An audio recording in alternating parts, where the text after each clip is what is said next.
നമ്മൾ ഇന്ന് കാണാൻ പോകുന്നത് ഒരു ജർമ്മൻ ക്രൈം ത്രില്ലർ ഇൻവെസ്റ്റിഗേഷൻ മൂവിയാണ്.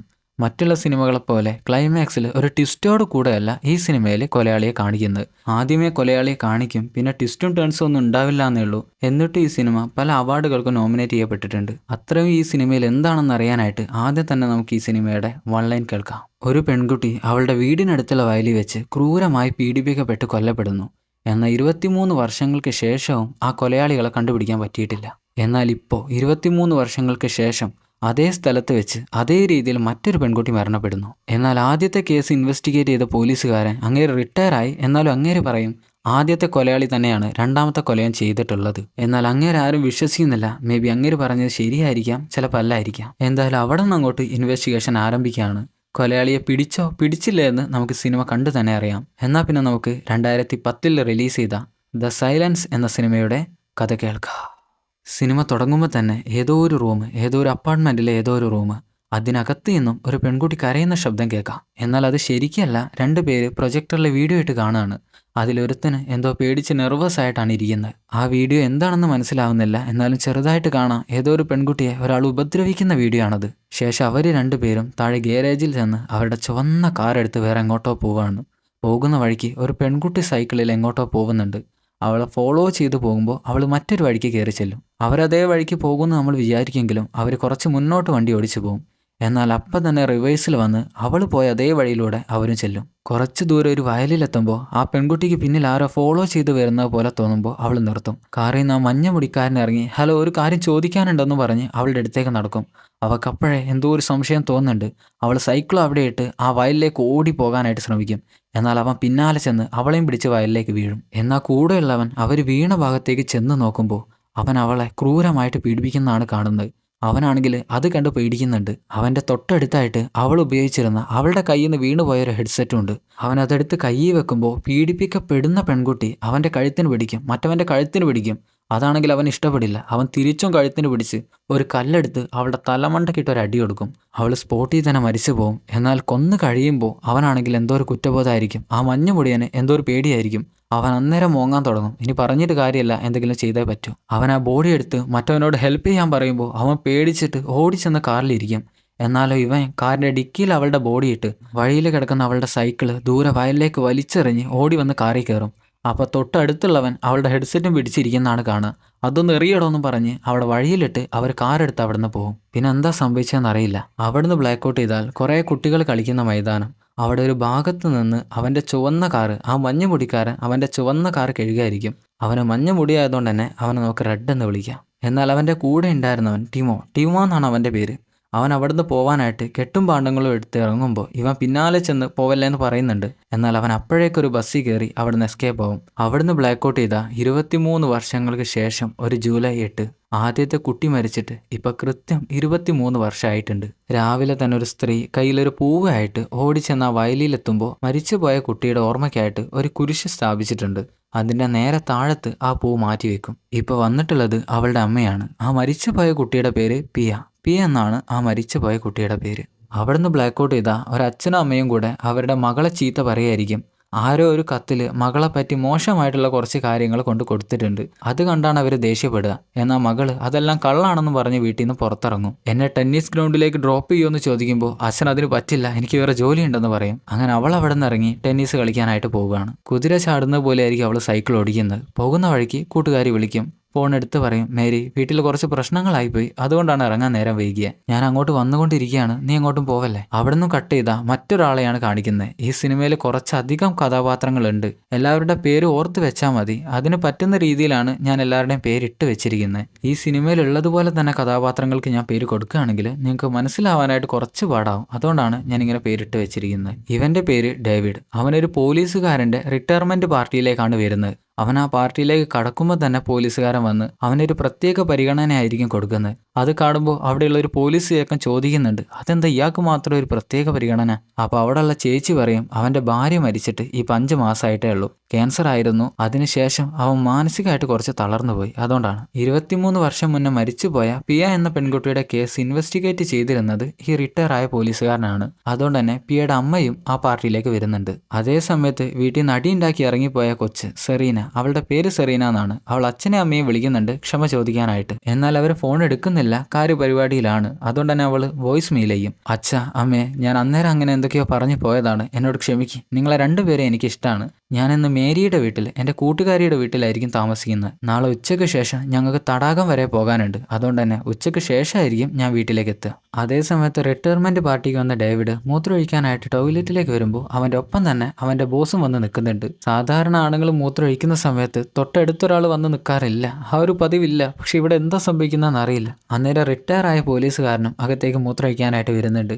അങ്ങേരും ഈ ബോസും തമ്മിൽ അങ്ങോട്ടും ഇങ്ങോട്ടും കളിയാക്കിക്കൊണ്ടിരിക്കും. അതിന് ബോസ് മൊട്ട പറയും, എനിക്ക് ജോലിയിൽ പ്രൊമോഷൻ കിട്ടി, നിനക്കത് കിട്ടിയില്ല, അതിൻ്റെ ദേഷ്യമാണ് നീ എന്നോട് ഇപ്പോൾ തീർക്കുന്നത്. അങ്ങനെ അവർ തമ്മിൽ വഴക്കാകുമ്പോൾ അതിൻ്റെ ഇടയിൽ കയറിയിട്ട് ഡേവിഡ് അത് സോൾവ് ചെയ്യുന്നുണ്ട്.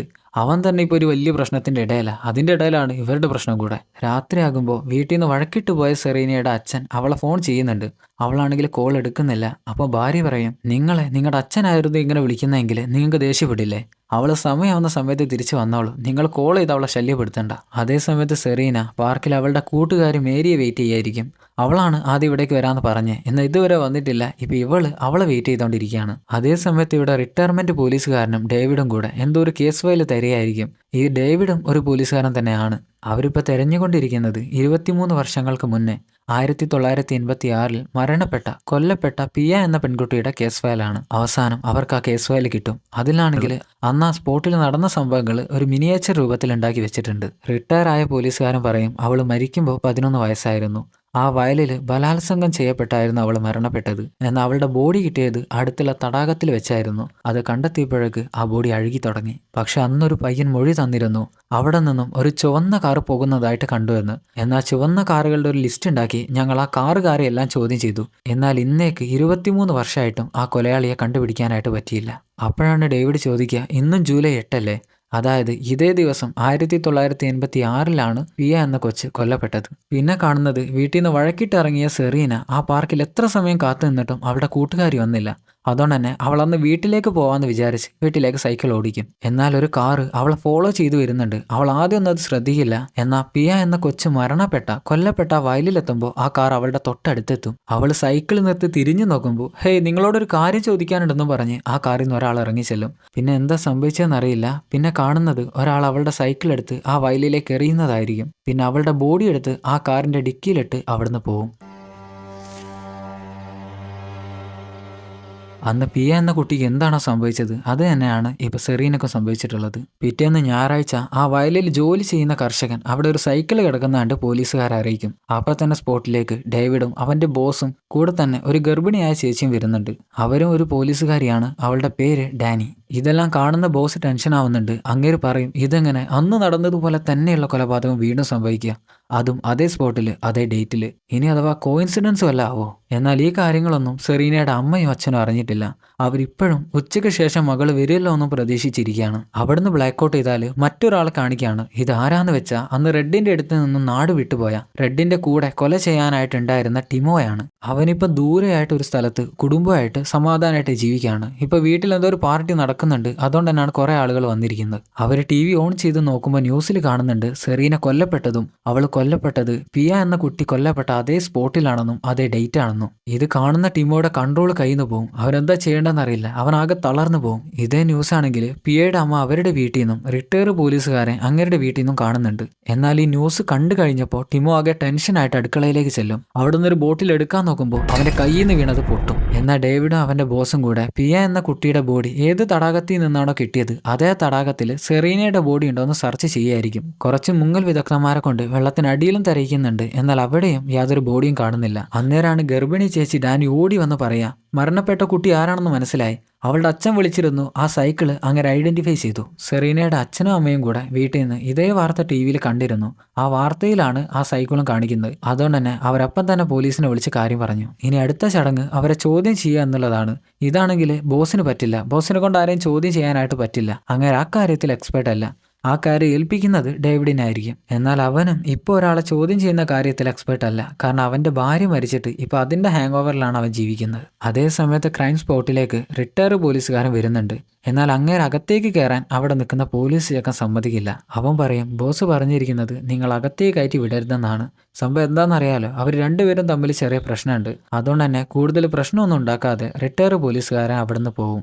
അവിടുന്ന് ബ്ലാക്ക് ഔട്ട് ചെയ്താൽ സെറീനയുടെ അച്ഛൻ്റെ അമ്മേൻ്റെ അടുത്ത് ഡേവിഡും ബോസും എത്തിയിട്ടുണ്ടാവും. ഡേവിഡ് ആണെങ്കിൽ ചോദ്യങ്ങൾ ചോദിക്കാൻ പറ്റിയൊരു മൂഡിലല്ല. അതുകൊണ്ട് തന്നെ ബോസ് അവരെ സമാധാനിപ്പിക്കാമെന്ന് വിചാരിച്ചിട്ട് പറയും കൊച്ചുങ്ങളെ കാണാതാവുന്നത് സാധാരണയാണ്, അവരിന്ന് പോകും, നാളെ തന്നെ തിരിച്ചു വരും, നിങ്ങൾ എന്തായാലും വെയിറ്റ് ചെയ്യും. അതിന് അവർ പറയും നിങ്ങൾ കൊച്ചുങ്ങളോട് സംസാരിക്കുന്ന പോലെ ഞങ്ങളോട് സംസാരിക്കേണ്ട, ഞങ്ങൾ മണ്ടന്മാരല്ല എന്ന് പറഞ്ഞ് അവർ തിരിഞ്ഞു നടക്കും. ഇതാണ് ബോസിന്റെ ഏറ്റവും വലിയ പ്രശ്നം. അങ്ങേർക്ക് എങ്ങനെയാണ് ഒരാളെ സമാധാനിപ്പിക്കേണ്ടതെന്ന് അറിയില്ല. രാത്രി ആകുമ്പോൾ ടീമോ വീട്ടിൽ സ്വിമ്മിംഗ് പൂളിൻ്റെ അടുത്ത് ടെൻഷനായിട്ട് വന്നിരിക്കുകയായിരിക്കും. അത് കാണുന്ന ഭാര്യ അവൻ്റെ അടുത്ത് വന്ന് എന്താ പ്രശ്നം എന്ന് ചോദിക്കുമ്പോൾ അവനൊന്നുമില്ല എന്ന് പറയും. എന്നാൽ പിന്നെ ഒരു ഗ്ലാസ് വെള്ളം കൊണ്ടുതരാമെന്നും പറഞ്ഞ് ഭാര്യ അകത്തേക്ക് ചെല്ലുമ്പോൾ അവനൊരു ഫ്ലാഷ് ബാക്ക് ചിന്തിക്കും. പണ്ട് ടീമോ ഒരു മൈതാനത്ത് വന്നിരുന്ന് അവിടെ കളിക്കുന്ന കുട്ടികളെ നോക്കിയിരിക്കാവും. ആ സമയത്താണ് റെഡ് അവൻ്റെ അടുത്തേക്ക് വരുന്നത്. നിങ്ങളൊരു മാത്തമാറ്റിക്സ് സയൻറ്റിസ്റ്റ് ആണോ എന്ന് ചോദിക്കുമ്പോൾ അല്ല, ഞാൻ പരീക്ഷയ്ക്ക് വേണ്ടി പഠിക്കുകയാണ്, എനിക്ക് ഗണിതം കണക്ക് അങ്ങനെ എൻ്റെ തലയിൽ കയറില്ല, അതുകൊണ്ട് പഠിക്കാമെന്ന് പറയും. റെഡിനാണെങ്കിൽ ആ മൈതാനത്ത് തന്നെയാണ് ജോലി. അവിടെ കളിച്ചുകൊണ്ടിരിക്കുന്ന കുട്ടികളെല്ലാം വൈകുന്നേരം വരെ നോക്കേണ്ടത് അവനാണ്. ചില ആളുകൾക്ക് ജോലിക്ക് പോകുന്ന സമയത്ത് അവരുടെ കുട്ടികളെ കൂടെ നോക്കാനുള്ള സമയം ഉണ്ടാവില്ല. അതുകൊണ്ട് അവർ ഒരു ഏജൻസിക്ക് കീഴിൽ കുട്ടികളെ ഏൽപ്പിച്ചിട്ട് പോകും. ആ ഏജൻസിയിൽ കൊച്ചുങ്ങളെ നോക്കുന്ന ജോലിയാണ് റെഡിന്. അവൻ കൊച്ചുങ്ങളെ മാത്രമല്ല പ്രായമായ ആളുകളെയും നോക്കുന്നുണ്ട്. അങ്ങനെ അവർ സംസാരിച്ച് തമ്മിൽ പേരും പറഞ്ഞ് അവർ പരിചയപ്പെടും. അവിടുന്ന് കട്ട് ചെയ്താൽ പിറ്റേന്ന് ഞായറാഴ്ച ടീമോ അവൻ്റെ വീട്ടിൽ അവൻ്റെ ഭാര്യയും കൊച്ചുങ്ങളും പൂളിൽ കളിക്കുന്നത് നോക്കിയിരിക്കാവും. എന്നാൽ അവൻ്റെ മനസ്സിൽ ഈ മരണം, ഈ കൊല നടന്നത് മാത്രമായിരിക്കും. അവൻ വീട്ടിലെ ലാൻഡ് ഫോണിലേക്ക് കോൾ ചെയ്തിട്ട് ഭാര്യയോട് ഞാൻ എടുത്തോളാം എന്ന് പറഞ്ഞ് അകത്ത് കയറി ആ ഫോൺ എടുക്കും.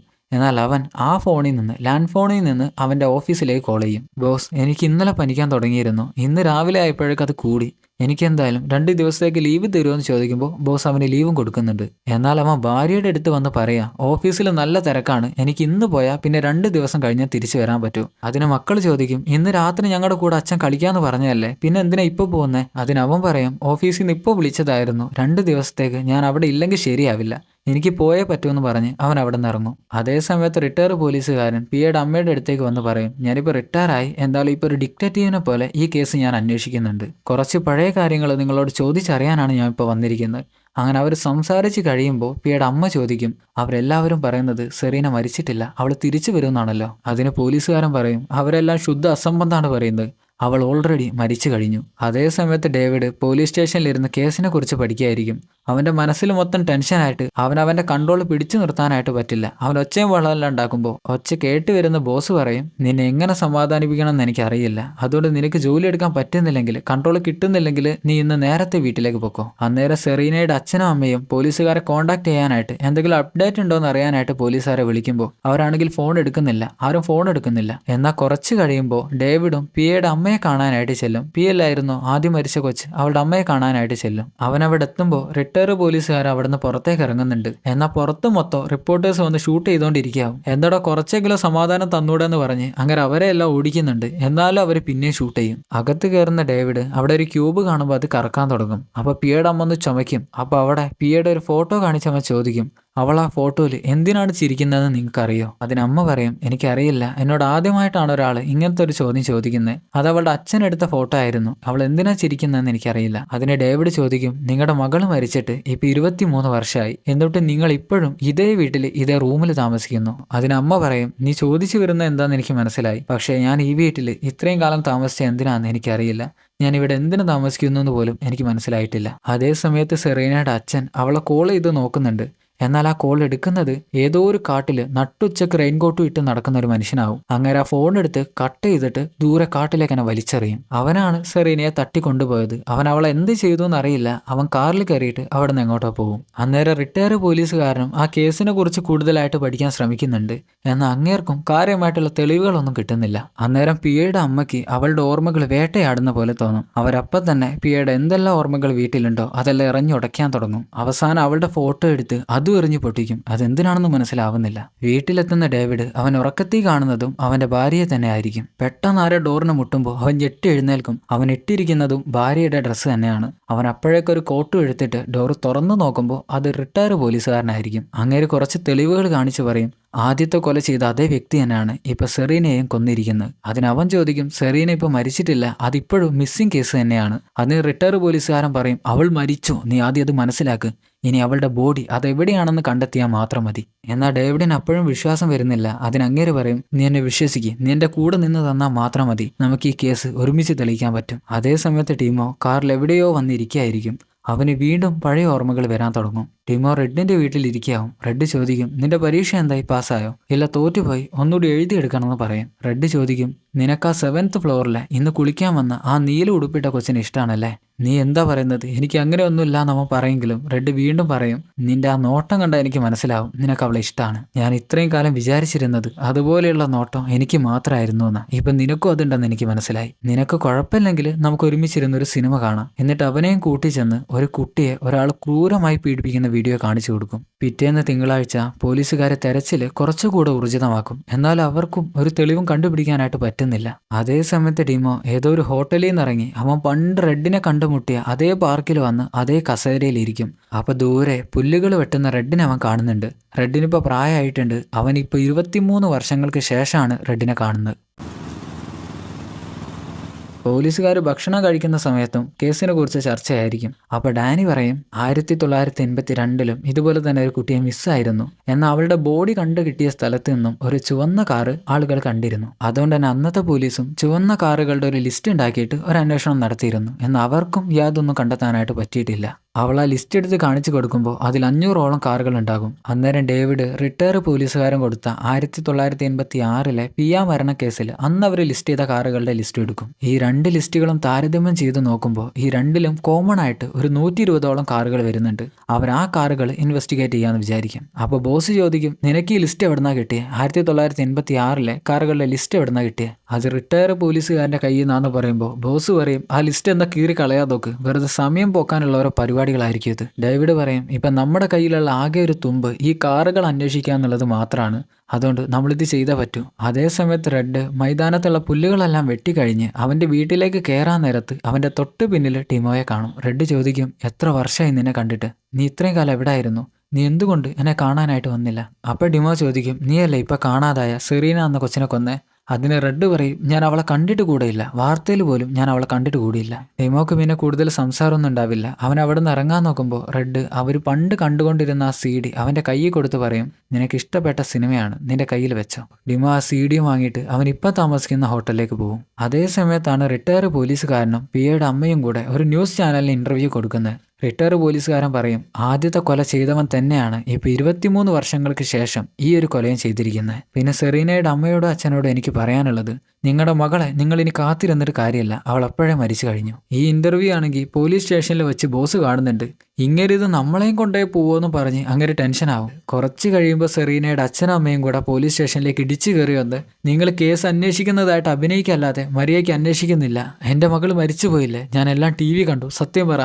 എന്നിട്ട് ബോസിന്റെ കൊല്ലിക്ക് പിടിക്കുമ്പോൾ ഡേവിഡ് ഓടി വന്ന് അങ്ങേരുടെ മോന്തക്കിട്ട് ഒരു ഇടി കൊടുക്കും. അപ്പം അങ്ങേര് ഒരു കൊച്ചു കുഞ്ഞിനെ പോലെ കരയാൻ തുടങ്ങും. അങ്ങേരുടെ അവസ്ഥ ഇപ്പം അതാണ്, പറഞ്ഞിട്ട് കാര്യമല്ല. അതേസമയത്ത് ഹോട്ടൽ റൂമിൽ തിരിച്ചെത്തുന്ന ടിമോ റെഡ് കൊടുത്ത ആ CD ഒന്നുകൂടെ പ്ലേ ചെയ്ത് കണ്ടിട്ട് ഡിസ്റ്റർബ്ഡ് ആയിട്ട് കരയായിരിക്കും. അവൻ എന്തോ ആ വീഡിയോ കാണാൻ വേണം, കണ്ടു കഴിഞ്ഞാൽ അവനത് താങ്ങാൻ പറ്റിയില്ല.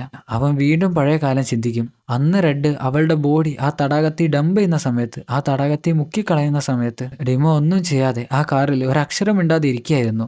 ഈ കൊലപാതകത്തിൽ ടിമോക്ക് ശരിക്കും യാതൊരു ബന്ധമില്ല, പക്ഷെ അവൻ പെട്ടുപോയതാണ്. പിറ്റേന്ന് ചൊവ്വാഴ്ച റെഡ് കടയിൽ പോയിട്ട് സാധനങ്ങളെല്ലാം വാങ്ങി തിരിച്ചു വരുമ്പോൾ അവിടെയുള്ള അമ്മച്ചി പറയും, നീ ആ ഊഞ്ഞാലയിൽ ഓയിൽ ഇടണം, അതിൻ്റെ ശബ്ദം കൂടി വരുന്നുണ്ട്, ഇപ്പം ചെവിക്ക് തീരെ സൗകര്യം കിട്ടുന്നില്ല. അവൻ ആ ഊഞ്ഞാലയിലേക്ക് നോക്കുമ്പോൾ അവിടെ ടിമോ ഇരിക്കുന്നുണ്ടാവും. അവൻ്റെ അടുത്തേക്ക് ചെന്ന് വീണ്ടും കണ്ടതിൽ സന്തോഷമുണ്ട്, നിനക്ക് കുഴപ്പമില്ലെങ്കിൽ എൻ്റെ കൂടെ ബിസ്ക്കറ്റ് കഴിക്കാനായിട്ട് റൂമിലേക്ക് വരാം, കൂടെ തന്നെ നമുക്കൊരു സിനിമയും കാണാമെന്ന് പറയും. അപ്പോൾ അവിടെ നിൽക്കുന്ന കൊച്ചു ചോദിക്കും, എന്നാൽ ഞാനും വരട്ടെ സിനിമ കാണാൻ? അതിൻ്റെ റെഡ് പറയും, ആ സിനിമ കാണാൻ നീ ആയിട്ടില്ല, നീ പ്രായമാവട്ടെ, അന്നേരം കാണിച്ചു തരാം. അങ്ങനെ അവർ രണ്ടുപേരും കൂടെ റൂമിലേക്ക് ചെല്ലുമ്പോൾ റെഡ് ആദ്യം റൂമിലേക്ക് കയറുമെങ്കിലും ടിമോക്ക് ആ റൂമിലേക്ക് കയറാനായിട്ട് തോന്നില്ല.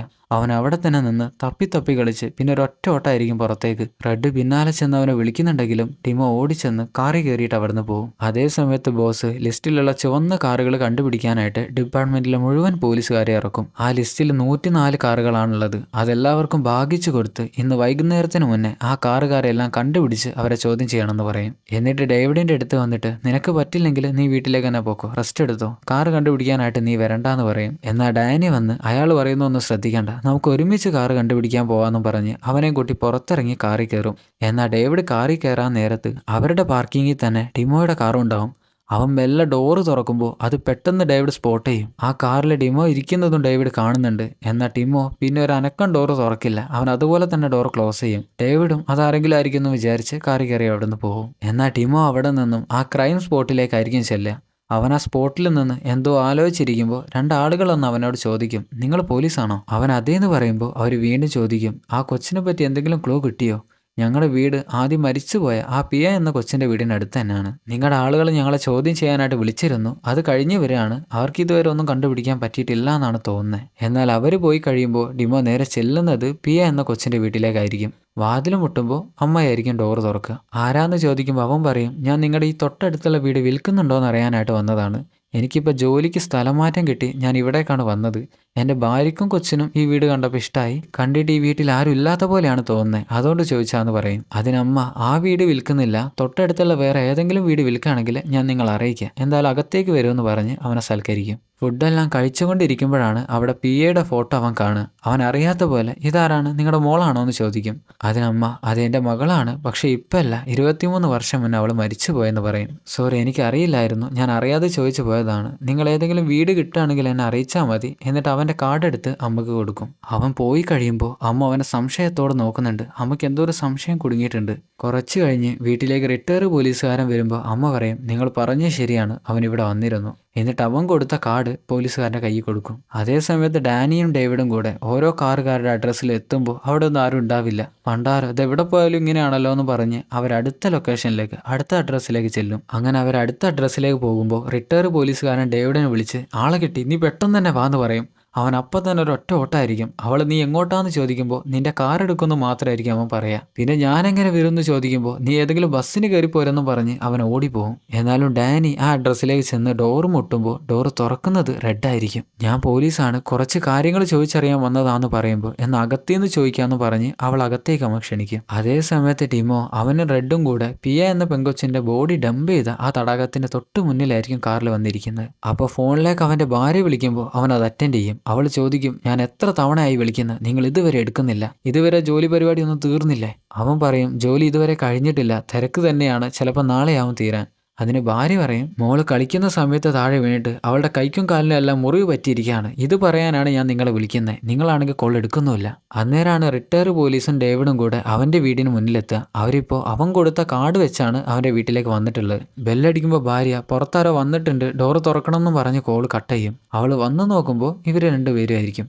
ആരാന്ന് ചോദിക്കുമ്പോൾ ഞങ്ങൾ പോലീസാണ്, കുറച്ച് ചോദ്യങ്ങൾ ചോദിക്കാനുണ്ടെന്ന് പറഞ്ഞ് അവരകത്തേക്ക് ചെല്ലും. അതേ സമയത്ത് ഇവിടെ ഡാനി റെഡിനെ ചോദ്യം ചെയ്യാനായിട്ട് തുടങ്ങിയിട്ടുണ്ടാവും. നിങ്ങൾക്ക് 1982 മുതൽ 1986 വരെ ഒരു ചുവന്ന കാറില്ലായിരുന്നോ? അതിനവൻ പറയും, അതെ ഉണ്ടായിരുന്നു, 1986 ഞാനത് വിറ്റു. കാറെല്ലാം കൊണ്ടു നടക്കുന്നത് കുറച്ച് ചിലവുള്ള കാര്യമാണ്. ഇപ്പം എനിക്കൊരു ബൈക്കുണ്ട്, ബൈക്കാണ് എനിക്ക് കൂടുതൽ പ്രിയം. ഡാനി വീണ്ടും ചോദിക്കും, നിങ്ങൾ കഴിഞ്ഞ വെള്ളിയാഴ്ച എവിടെയായിരുന്നു? കൃത്യമായിട്ട് പറയുകയാണെങ്കിൽ ഉച്ച മുതൽ രാത്രി വരെ നിങ്ങൾ എവിടെയായിരുന്നു? അതെൻ്റെ ഡയറി നോക്കണമെന്നും പറഞ്ഞ് റെഡ് ഡയറി എടുക്കാനായിട്ട് അകത്തേക്ക് ചെല്ലും. അതേ സമയത്ത് ഇവിടെ ചോദ്യം ചെയ്യാനായിട്ട് തുടങ്ങിയിട്ടുണ്ടാവും. നിങ്ങളുടെ ഭർത്താവ് എവിടെയെന്ന് ചോദിക്കുമ്പോൾ അങ്ങേര് ഇപ്പോൾ ജോലി തിരക്കായിട്ട് 2 ദിവസമായി വീട്ടിലേക്ക് വന്നിട്ടില്ല, ഏതൊരു ഹോട്ടലിലാണ് താമസിക്കുന്നതെന്ന് പറഞ്ഞു. എന്നാൽ ആ ഹോട്ടലിൻ്റെ വിലാസമൊന്നും എനിക്കറിയില്ല. അങ്ങനെ ചോദ്യങ്ങളെല്ലാം ചോദിച്ച് കുറച്ച് സമയം കഴിയുമ്പോൾ റിട്ടയർ പോലീസുകാരൻ, ഞാൻ നിങ്ങളുടെ ടോയ്ലറ്റ് ഒന്ന് യൂസ് ചെയ്തോട്ടെ എന്ന് ചോദിച്ച് അകത്തേക്ക് ചെല്ലും. അന്നേരം ഭാര്യ ഡേവിഡിന്റെ കയ്യിലുണ്ടായിരുന്ന ബുക്കിൽ അവളുടെ ഭർത്താവിന്റെ കാർഡ് കാണും. ഇതെങ്ങനെ, ഇതെന്റെ ഭർത്താവിന്റെ കാർഡാണല്ലോ എന്ന് അവൾ ചോദിക്കും. ഡേവിഡ് അത് മറച്ചു വെക്കാൻ നോക്കുമ്പോൾ അവൾ വീണ്ടും പറയും, ഇവിടെ എന്താ സംഭവിക്കുന്നത്, എനിക്ക് എന്തെങ്കിലും ഒന്ന് പറഞ്ഞതാ. അതേ സമയത്ത് അകത്തേക്ക് ഡയറി എടുക്കാൻ ചെന്ന റെഡ് അടുക്കളയിൽ നിന്ന് ഒരു കത്ത് കൂടി എടുത്ത് അവന്റെ ബാക്ക് പോക്കറ്റിലിട്ട് അവളുടെ അടുത്തേക്ക് ചെല്ലും. ആ ഡയറി അവൻ തന്നെ ആയിരിക്കും വായിച്ചു കൊടുക്കുക. ഞാൻ രാവിലെ മുതൽ 12:30 വരെ ഈ ഗ്രൗണ്ടിലുണ്ടായിരുന്നു, അത് കഴിഞ്ഞിട്ട് ഒരു TV നന്നാക്കാനായിട്ട് പോയി, അതെൻ്റെ ജോലിയല്ല, പക്ഷെ ഞാൻ ടി വി നന്നാക്കുകയും ചെയ്യും. പിന്നെ വൈകുന്നേരം നല്ല തിരക്കായിരുന്നു. അത് കഴിഞ്ഞ് രാത്രി ഞാൻ വീട്ടിൽ വന്നിട്ട് ഒരു സിനിമ കാണുകയും ചെയ്തു. എന്നാൽ ഡാനി ഒരു പോലീസുകാരിയാണ്. ആ ഡയറി വാങ്ങിയിട്ട് അവളുകൂടെ ഒന്ന് വായിച്ചു നോക്കും. എന്നാൽ ആ സമയത്ത് റെഡ് അവൻ്റെ പോക്കറ്റിൽ ആ കത്തിയിലേക്ക് പിടികൊടുക്കും. എന്നാൽ വായിച്ചു കഴിഞ്ഞിട്ട് പ്രശ്നമൊന്നുമില്ല എന്ന് പറഞ്ഞിട്ട് അവൾ വീട്ടിൽ നിന്ന് പുറത്തിറങ്ങും. എന്നാൽ അവൾക്ക് അവൻ്റെ ഒരു സംശയമുണ്ട്. അവൾ ആ ലിസ്റ്റിൽ അവൻ്റെ പേരിനടുത്ത് ഒരു ക്വസ്റ്റ്യൻ മാർക്ക് ഇട്ട് വെക്കും. അതേ സമയത്ത് ഇവിടെ ഭാര്യ ഡിമോയുടെ ചരിത്രം പറയാൻ തുടങ്ങും. 1980 എൻ്റെ കെട്ടിയൻ കണക്ക് പഠിക്കാനായിട്ട് വിൽസണിലുണ്ടായിരുന്നു. 1986 അങ്ങനെ അവിടെ വിട്ട് ഇങ്ങോട്ട് പോന്നു. പിന്നെ ഞങ്ങൾ കണ്ടുമുട്ടി, കല്യാണം കഴിച്ചു, 2 കുഞ്ഞുങ്ങളുമായി. കൂടെ തന്നെ അവൾ ചോദിക്കും, അകത്തേക്ക് പോയ ആളിതുവരെ തിരിച്ചു വന്നില്ലല്ലോ. അതിന് ഡേവിഡിനും കാര്യമായിട്ടൊന്നും അറിയില്ല. അങ്ങനെ എന്തിനകത്ത് പോയെന്ന് ഡേവിഡിന് പോലും അറിയില്ല. അവർ രണ്ടുപേരും കൂടെ അകത്തേക്ക് ചെന്ന് നോക്കുമ്പോൾ ഡിമോയുടെ ഓഫീസ് സ്പേസിൽ കമ്പ്യൂട്ടറിൻ്റെ മുന്നിൽ പോലീസുകാരി ഇരിക്കുന്നുണ്ടാവും. അവൾ ഇതൊക്കെ എന്താണെന്ന് ചോദിക്കുമ്പോൾ അങ്ങനെ ആ കമ്പ്യൂട്ടർ തിരിച്ചു വെച്ച് പറയും, ഇതിൽ മൊത്തം ഇത് മാത്രമേ ഉള്ളൂ, നോക്ക്. അവർ നോക്കുമ്പോൾ ആ കമ്പ്യൂട്ടറിൽ മുഴുവനും പോൺ വീഡിയോസ് മാത്രമായിരിക്കും ഉണ്ടാവുക. നിന്റെ കെട്ടിയോൻ എവിടെ ഇത് ചോദിക്കുമ്പോൾ അവൾ പറയും, ഏതോ ഒരു തടാകത്തിന് മുന്നിൽ ഇരിക്കുകയാണ്, ഏത് തടാകമെന്ന് എനിക്കറിയില്ല, ഞാൻ വരുന്നവരെ ഈ കമ്പ്യൂട്ടർ തൊട്ടു പോരുതെന്നും പറഞ്ഞ് പോലീസുകാരനും ഡേവിഡും കൂടെ അവിടെ നിന്ന് ഇറങ്ങും. അതേ സമയത്ത് ഡേവിഡ് ആ തടാകക്കരയിൽ നിന്നും കാർ പിന്നോട്ടെടുക്കും. എന്നാൽ ദൂരെ നിന്ന് സൈക്കിളിൽ വരുന്ന കുറച്ച് കുട്ടികൾ ആ കാർ അവിടെ നിൽക്കുന്നത് കാണുന്നുണ്ട്. അവർ നോക്കി നിൽക്കുമ്പോൾ ഡിമോ കാർ ഓടിച്ചു വന്ന് ആ തടാകത്തിലേക്ക് ഒരൊറ്റ ചാടിക്കലായിരിക്കും. വെള്ളത്തിനടിയിലേക്ക് കാറ് പോകുമ്പോൾ അവന് ശ്വാസം മുട്ടുമ്പോൾ അവൻ രക്ഷപ്പെടാനായിട്ട് ശ്രമിക്കും. അവൻ ഡോറ് തുറക്കെങ്കിലും സീറ്റ് ബെൽറ്റ് അവനെ കൊണ്ട് ഊരാൻ പറ്റില്ല. അങ്ങനെ വെള്ളം കുടിച്ച് ആ വെള്ളത്തിനടിയിൽ അവൻ മരിച്ചു പോകും. അവിടെ നിന്ന് ബ്ലാക്ക് ഔട്ട് ചെയ്ത സ്പോട്ടിൽ പോലീസുകാരെല്ലാവരും വന്നിട്ട് ആ കാറ് വെള്ളത്തിൽ നിന്ന് പുറത്തെടുക്കായിരിക്കും. റിട്ടയർ പോലീസുകാരൻ സന്തോഷത്തിൽ ഡേവിഡിനോട് പറയും, ഞാൻ പറഞ്ഞില്ലേ അവൻ തന്നെയാണ് കൊലയാളി, ഇനി അവളുടെ ബോഡി എവിടെയാണ് അതും കൂടെ കണ്ടുപിടിക്കാനേ ഉള്ളൂ. അപ്പോഴേക്ക് ഇതെല്ലാം ന്യൂസാവും. ഈ ന്യൂസ് ആണെങ്കിൽ എല്ലാവരും കാണുന്നുണ്ട്. കൊലയാളിയാണെന്ന് സംശയിക്കുന്ന ആള് ആത്മഹത്യ ചെയ്ത് മരിച്ചു എന്നാണ് ന്യൂസിൽ പറയുന്നത്. അങ്ങനെ പോലീസ് വന്നിട്ട് ടിമോയുടെ വീട് സെർച്ച് ചെയ്യാൻ തുടങ്ങും. പാവം, അവന്റെ കുടുംബം ഇപ്പോൾ വഴിയാധാരായി. എന്നാൽ സെറീനയുടെ അച്ഛനും അമ്മയ്ക്കും ആ കൊലയാളി മരിച്ചെങ്കിലും അവരുടെ കുടുംബത്തിന് ഇതുവരെ നീതി ലഭിച്ചിട്ടില്ല. അവരുടെ മകൾ മരിച്ചോ ഇല്ലയോ എന്ന് പോലും ഇപ്പൊ അവർക്കറിയില്ല. പിറ്റേന്നൊരു ബുധനാഴ്ച പ്രഭാതം ഒരപ്പാപ്പൻ പൂർണ്ണ നഗ്നനായിട്ട് കുളിക്കാനായിട്ട് ഒരു തടാകത്തിലേക്ക് ഇറങ്ങും. അങ്ങേര് നീന്തിക്കൊണ്ടിരിക്കുമ്പോൾ പുല്ലുകൾക്കിടയിൽ സെറീനയുടെ ബോഡി കാണും. അങ്ങേര് പേടിച്ച് അവിടുന്ന് നീന്തി കരക്ക് കയറും. അങ്ങനെ ഈ വിവരം പോലീസ് സ്റ്റേഷനിലെത്തും. ഇനി വേണ്ടത് അവളുടെ അച്ഛനെ അമ്മൻ്റെ അടുത്ത് ചെന്നിട്ട് അവൾ മരിച്ച കാര്യം പറയണം. അതാണെങ്കിൽ ബോസിനെ കൊണ്ട് പറയാൻ പറ്റില്ല. അതിനും ഡേവിഡിനെ ആയിരിക്കും വിടുക. ഡേവിഡും ഡാനിയും കൂടെ അവരുടെ വീട്ടിൽ ചെന്നിട്ട് മകള് മരിച്ച കാര്യം അവരെ ബോധ്യപ്പെടുത്തും. അവിടുന്ന് ബ്ലാക്ക് ഔട്ട് ചെയ്ത ഡേവിഡിന് ഇപ്പോഴും ആ കേസ് പൂർണ്ണമായിട്ടില്ല എന്നൊരു തോന്നലുണ്ടാവും. അവൻ അപ്പോഴും കേസിനെ കുറിച്ച് പഠിക്കുകയാവും. 1986 ഒരു കൊച്ച് ചുവന്ന കാർ കണ്ടിരുന്നു എന്ന് പറഞ്ഞ് മൊഴി കൊടുത്തില്ലായിരുന്നോ? അത് അന്ന് അവർ റെക്കോർഡ് ചെയ്ത് വെച്ചിട്ടുണ്ട്. ആ റെക്കോർഡ് അവൻ ഇതിനു മുന്നേ കേൾക്കാനായിട്ട് ശ്രമിച്ചിരുന്നു. എന്നാൽ മറ്റൊരു ജോലി തിരക്കിൽ അവനോടത് മറന്നുപോയി. അവൻ വീണ്ടും ആ ടേപ്പ് ഓണാക്കിയിട്ട് കേൾക്കും. ഞങ്ങൾ ദൂരെ നിന്നാണ് ആ കാറ് കണ്ടത്. കാറ് റൈറ്റിലേക്ക് പോകാനായിട്ട് നിൽക്കുകയായിരുന്നു.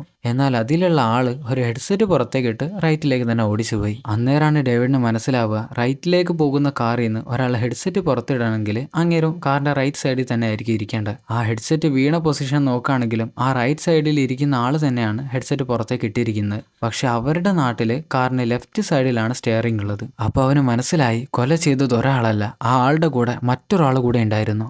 അവൻ ഓടിച്ചെന്ന് ബോസിനോട് കാര്യം പറയും, കൊല ചെയ്തത് ഒരാളല്ല 2 പേരുണ്ടായിരുന്നു. ഈ തെളിവുകളെല്ലാം അങ്ങേരുടെ മുമ്പിൽ കാണിച്ചു കൊടുക്കുമ്പോൾ അങ്ങേര് പറയും കൊല ചെയ്ത ഒരൊറ്റ ആൾ തന്നെയാണ്. ഇനി അതിൽ കൂടുതൽ സംസാരിക്കാനൊന്നുമില്ല, ഈ കേസ് ക്ലോസ് ചെയ്തു. അവൻ എന്നാലും വീണ്ടും വീണ്ടും പറയുന്നുണ്ട്, അങ്ങേര് സമ്മതിക്കുന്നില്ല. അന്ന് കണ്ട കുട്ടികൾക്ക് ലെഫ്റ്റ് റൈറ്റ് മാറിപ്പോയതാവാം, നീ വെറുതെ ഇനി കാട് കയറി ചിന്തിക്കേണ്ട ആവശ്യമില്ല. അതിന് ഡേവിഡ് പറയും, സെറീനയുടെ ബോഡിയിൽ പീഡിപ്പിക്കപ്പെട്ടതിൻ്റെയോ ബലാത്സംഗം ചെയ്യപ്പെട്ടതിൻ്റെയോ യാതൊരു തെളിവുമില്ല. അതായത് ഈ കൊലയാളി ഈ കൊല ചെയ്തിരിക്കുന്നത് നമ്മൾക്കോ അല്ലെങ്കിൽ മറ്റാർക്കോ എന്തൊരു സന്ദേശം അയക്കാനാണ്. 1986 ടിമോയും മറ്റൊരുത്തനും ചേർന്നാണ് പിയെ കൊന്നിരിക്കുന്നത്. എന്നാൽ ഈ കൊലപാതകത്തിന് ശേഷം ടിമോ നാട് വിട്ടു. അവനൊരു പുതിയ കുടുംബം തുടങ്ങി, അവന്റെ പേര് മാറ്റി. ആ സമയത്ത് രണ്ടാമത്തെ ഭ്രാന്തൻ ടിമോയെ അന്വേഷിച്ച് നടക്കായിരുന്നു. കാരണം അവൻ ചെയ്ത കൊലക്ക് ടിമോ മാത്രമാണ് സാക്ഷിയായിട്ടുള്ളത്. അങ്ങനെ 23 വർഷം കഴിഞ്ഞു. പിന്നെ മറ്റവൻ എന്താണ് ചെയ്യാൻ പറ്റുക? അവൻ ആ കൊലപാതകം അതുപോലെ തന്നെ വീണ്ടും പുനരാവിഷ്കരിച്ചു. അതേ സ്ഥലം, അതേ ഡേറ്റ്. ഈ കൊലപാതകം കാണുമ്പോൾ പരിഭ്രാന്തനാകുന്ന ഒരൊറ്റ ആള് മാത്രമാണ് ഈ ലോകത്തുള്ളത്, അത് ടിമോ മാത്രമാണ്. അവൻ ആ വാർത്ത കണ്ടു, അവന് ടെൻഷനായി. പിന്നെ അവൻ ആ കാറും എടുത്ത് ചെന്ന് ആത്മഹത്യ ചെയ്തു. അതിന് ബോസ് പറയും, ആ കൊല ചെയ്യാനായിട്ട് ആ കാറിൽ 10 പേരുണ്ടെന്ന് വിചാരിക്കട്ടെ, എനിക്കൊരു കോപ്പമില്ല, ഈ കേസ് ക്ലോസ് ചെയ്തു, വീട്ടിൽ പോകാൻ നോക്ക്. അവൻ ദേഷ്യത്തിൽ ബോസിനെ തള്ളി താഴെ ഇടും. ബോസ് എഴുന്നേറ്റ് വന്ന്, നിന്നെ സസ്പെൻഡ് ചെയ്തിരിക്കുന്നു എന്ന് പറഞ്ഞ് വണ്ടിയിൽ കയറി അവിടെ നിന്ന് പോകും. ബോസിന് കേസ് എങ്ങനെങ്കിലും ഒന്ന് അവസാനിച്ച് കിട്ടിയാൽ മതി, അങ്ങനെ ഇപ്പം തന്നെ തന്നെ അതിൻ്റെ ടെൻഷൻ തലേന്ന് പോയിട്ടില്ല. ഇങ്ങനെയുള്ള ഓരോരുത്തന്മാരാണ് പലരുടെയും നീതി ഇല്ലാതാക്കുന്നത്. കൂടെ തന്നെ ഡാനി അവനെ കെട്ടിപ്പിടിച്ച് നമ്മളെ ശരിയായ കുറ്റവാളിയെ തന്നെയാണ് പിടിച്ചിരിക്കുന്നതെന്ന് പറഞ്ഞ് അവിടുന്ന് പോകും. റിട്ടയർഡ് പോലീസുകാരൻ ആ ഫയല് തന്നെ കത്തിച്ച് കളയും. എല്ലാം തീർന്നു പോട്ടെന്ന് വിചാരിക്കും. എന്നാൽ സെറീനയുടെ അച്ഛനും അമ്മയും ഇപ്പോഴും വിഷമത്തിൽ തന്നെയാണ്. അവർക്കിപ്പോൾ മകളെയാണ് നഷ്ടമായിരിക്കുന്നത്. കേസ് ക്ലോസ് ചെയ്തെങ്കിലും അവർക്കിനി മകളുണ്ടാവില്ലല്ലോ. ഡേവിഡ് ആണെങ്കിൽ ആ രണ്ടാമത്തെ കൊലയാളിയെ കിട്ടാനായിട്ട് കേസ് ഒന്നുകൂടെ പഠിക്കുന്നുണ്ട്. എന്നാൽ അവന് യാതൊരു തുമ്പും കിട്ടുന്നുമില്ല. അതേ സമയത്ത് യഥാർത്ഥ കൊലയാളി റെഡ് ഒരു കാറുമായി വന്ന് അവൻ്റെ ഗാരേജിൽ കയറ്റി വെച്ച് അതിൻ്റെ കീ ഗ്രൗണ്ടിലിരിക്കുന്ന അമ്മൂമ്മയുടെ കയ്യിൽ കൊടുക്കും. നിനക്ക് ഇന്ന് രാത്രി വേണമെങ്കിൽ എന്നോട് പറഞ്ഞാൽ മതി എന്ന് പറയുമ്പോൾ അവൻ വേണ്ടാന്ന് പറഞ്ഞ് മുന്നോട്ട് നടക്കും. അമ്മൂമ്മ വീണ്ടും പറയും ആ കൊലയാളിയെ കണ്ടുപിടിച്ചു, പക്ഷെ പിടിക്കുന്നതിന് മുന്നേ അവൻ ആത്മഹത്യ ചെയ്തു. ആ പത്രത്തിൽ തന്നെ ഡിമോയുടെ ഫോട്ടോയും വന്നിട്ടുണ്ട്. അവൻ അതും കണ്ട് നടക്കാൻ നേരം അമ്മൂമ്മ വീണ്ടും ചോദിക്കും, അല്ല നിന്റെ കൂടെ ഇന്നലെ ഞാൻ ഒരാളെ കണ്ടിരുന്നു, ആരായിരുന്നു? ബന്ധുവായിരുന്നു? അല്ല, എൻ്റെ കൂട്ടുകാരനാണ്. ഞാൻ അവനെ കണ്ടിട്ട് വർഷങ്ങളായിരുന്നു. അവൻ തിരിച്ചു വരാനായിട്ട് ഞാൻ അവനൊരു സന്ദേശം അയച്ചു. അവനത് കിട്ടി. അവൻ തിരിച്ചു വന്നു. എന്നിട്ട് കലങ്ങിയ കണ്ണുകളുമായിട്ട് അവൻ അവൻ്റെ റൂമിലേക്ക് നടക്കും. ഡോറ് തുറന്ന് അകത്തേക്ക് കയറാൻ നേരത്ത് അവൻ കരഞ്ഞോണ്ട് പുറത്തേക്ക് നോക്കി നിൽക്കും. അവിടെ വെച്ച് ദ സൈലൻസ് എന്ന സിനിമ അവസാനിക്കുന്നു. ഇതിൻ്റെ സ്ക്രീൻ പ്ലേ കുറച്ച് ടഫായിരുന്നു. അവിടെ ഇവിടെയായിട്ടാണ് ഓരോ സീനുകളും കാണിക്കുന്നത്. അത് പറയാനായിട്ട് ഞാൻ കുറച്ച് പാടുപെട്ടു. അതും കൂടാഞ്ഞിട്ട് എൻ്റെ ശബ്ദം അടയും തുറക്കുകയായിരുന്നു. അതുകൊണ്ട് തന്നെ പല ഭാഗത്തും എൻ്റെ പല ശബ്ദങ്ങളായിരിക്കും നിങ്ങൾ കേട്ടിട്ടുണ്ടാവുക. എല്ലാം സഹിക്കുക. സിനിമ എല്ലാവർക്കും ഇഷ്ടപ്പെട്ടെന്നാണ് വിചാരിക്കുന്നത്. ഇതുപോലെ ഒരു ക്ലൈമാക്സ് ആരും പ്രതീക്ഷിച്ച് കാണില്ല. ഞാൻ അവസാനവും വിചാരിച്ചിരുന്നത് ഡേവിഡ് റെഡിനെ കണ്ടുപിടിക്കുമെന്നായിരുന്നു. എന്തായാലും കുഴപ്പമില്ല, പോട്ടെ. നല്ല സിനിമ. ചാനൽ സബ്സ്ക്രൈബ് ചെയ്യാത്തവർ സബ്സ്ക്രൈബ് ചെയ്യുക, ലൈക്ക് ചെയ്യാത്തവർ ലൈക്ക് ചെയ്യുക, കമൻറ്റ് ചെയ്യാത്തവർ എന്തായാലും ഒരു കമൻറ്റ് ചെയ്യുക. എന്നാൽ പിന്നെ അടുത്തൊരു സിനിമയായിട്ട് അടുത്ത വീഡിയോയിൽ കാണുന്നവരെ until then it's bye from film chronicle.